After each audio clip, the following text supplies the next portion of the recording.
નમસ્કાર મિત્રો, વ્યાસ પંચામૃત શાસ્ત્રીય વ્યાસના જય મહાદેવ। આજે આપણે જોઈએ કાળ સર્પયોગ માટે કવચ। એટલે ઘણાને કાળ સર્પયોગની શાંતિ વિધાન કરવામાં આવે છે। કાળ સર્પયોગ હોય તો આ કાળ સર્પયોગ માટે કવચ બનાવવામાં આવે છે, જેથી આ કવચ પહેરવાથી કાળ સર્પયોગ માટે સારી એવી શાંતિ પ્રાપ્ત થાય છે। તો આ કવચ 3 રુદ્રાક્ષને જોડીને બનાવે છે। પ્રથમ કે એક મુખી રુદ્રાક્ષ, 5 મુખી રુદ્રાક્ષ અને 8 મુખી રુદ્રાક્ષને જોડીને બનાવવામાં છે। 1, 5 અને 8 આ ત્રણેય રુદ્રાક્ષને જોડીને બનાવવામાં આવે છે। એમાં પ્રથમ જોઈએ તો એક મુખી રુદ્રાક્ષ છે એ ભગવાન શિવનું પ્રતિનિધિત્વ કરે છે, જે ઝેર પીનારા જે છે, જે રાહુ અને કેતુના બધા દુષ્પ્રભાવોને દૂર કરે છે। 5 મુખી વાળો રુદ્રાક્ષ છે, 5 મુખી વાળો રુદ્રાક્ષ હનુમાનજીનું પ્રતિનિધિત્વ કરે છે, જે રાહુ અને કેતુના બધા દુષ્પ્રભાવોને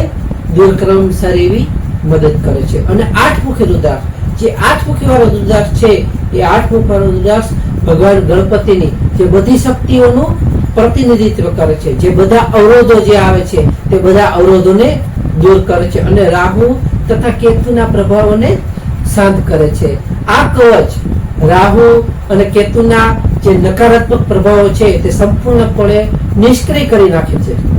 શનિવારે સવારે સ્નાનાદિ કર્મ કરી આ ત્રણેય રુદ્રાક્ષને લઈ આવી અને પ્રાર્થના કરવાની। ત્યારબાદ ગંગાજળથી એને શુદ્ધ કરી, ચંદનનું લેપન કરી, કંકુ, ચોખા, ધૂપ, દીપ વગેરે આપી અને પ્રાર્થના કરી કે ઓમ નમઃ શિવાયની એક માળા કરવાની। ઓમ નમઃ શિવાયની માળા કર્યા પછી આ કવચ તમારા ગળામાં સોનાની, ચાંદીની અથવા કાળી દોરીમાં ધારણ કરવાથી કાળ સર્પયોગમાં સારો એવો શાંતિ પ્રાપ્તિ થાય છે। નમસ્કાર મિત્રો, આ વિડીયો લાઈક કરો, શેર કરો અને સબસ્ક્રાઈબ કરો।